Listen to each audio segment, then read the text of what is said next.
Never fully trust your car salesman. It's one of the biggest mistakes you can make. If you guys don't know, my name's Tommy. I've been in the car business most of my adult life. In sales and finance, now I negotiate car deals. Enough about me, let's talk about car salesmen. First off, I wanna make sure I'm abundantly clear. There is nothing wrong with a salesperson trying to manipulate you or trying to get you to buy a car. It is their job. Their job is to make a profit and make a sale. And again, there is nothing inherently wrong.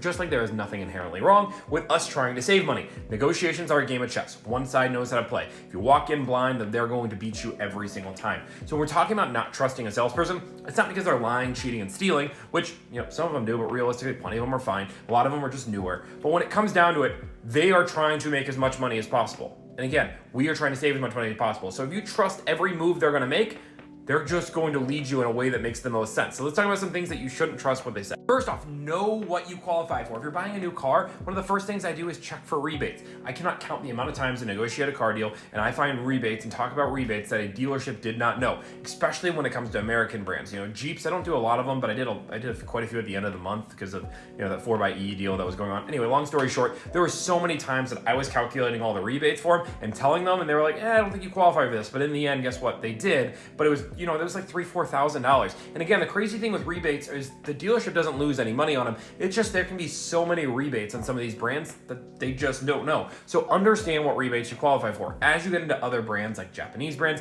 it does get easier, and some dealerships are really good at asking.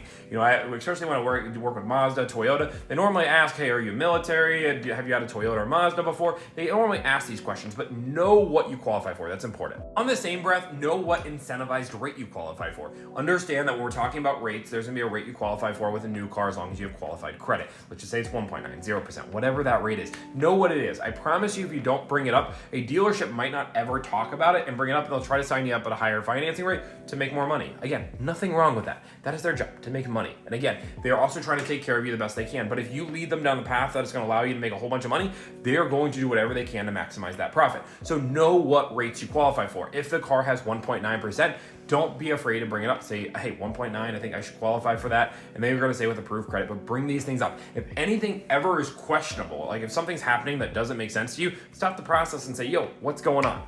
Know what your trade is worth. And that's probably one of the most important things. Go to Carvana, CarMax, and Vroom. Those are cash offers. Those are exactly what they're worth. You can go on those and take those to the bank. I do so many of these Carvana, CarMax, and Vroom deals. And I'm telling you, they are so lenient on the actual values, what they give. I do 20 to 30 deals a month. And I will tell you, 60-70% of them with Carvana, CarMax, and Vroom. Most of the time I can get either the dealership to match it, but anytime I have to actually go to them, I've only had a few times where they've taken a few $100 off. Realistically, they don't take thousands of bucks off. The dealership's gonna make it seem like, oh, they're probably gonna nickel and dime every penny from you. But realistically, no. I recently just did a Tesla deal that was with Sell My EV, which was even easier. They had a few pictures, they picked up the car, it was a 20-second appraisal, and then they took the car, gave us a check, and called it a day. It is that easy.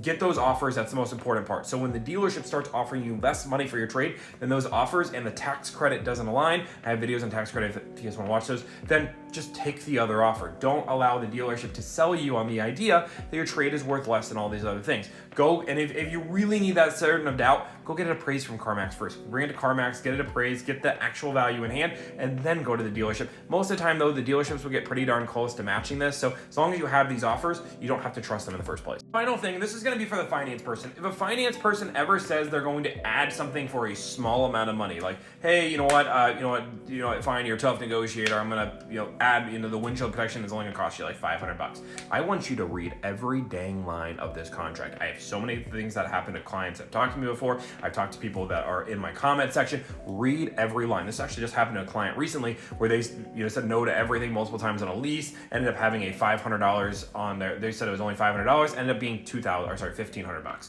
But that being said, if anybody in the finance office ever says that something only costs this much or only this much a month, read every line of that contract, because I bet most of the time it's actually more money than what they're saying, and they're just manipulating the numbers some way or another. Now again, if it makes value for you, by all means do it, but understand that if somebody says something costs X amount in the finance office, you just want to verify. Don't trust them, verify. Trust but verify.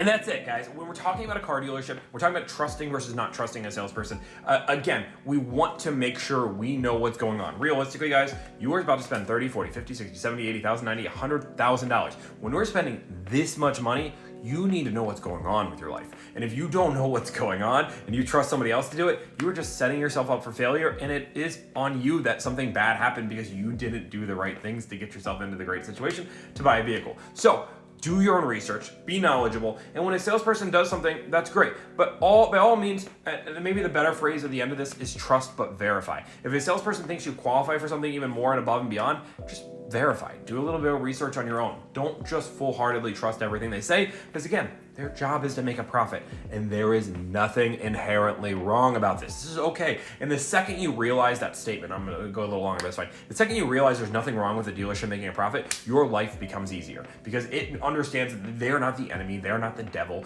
they're just trying to do their job. And just like we are trying to do our job saving money, and that's what makes it fun. That is what makes it a game. And again, it is a fun game back and forth. And salespeople, the second you realize that, it makes your job easier. So if you guys like this kind of content, like, follow, subscribe. If you guys want to see more deals that I'm negotiating, go to my Instagram. If you guys like this, if you guys want to see something in very particular you want me to do a video on, do a comment on it. I normally respond to every comment on every video. So thank you guys so much and have a great day.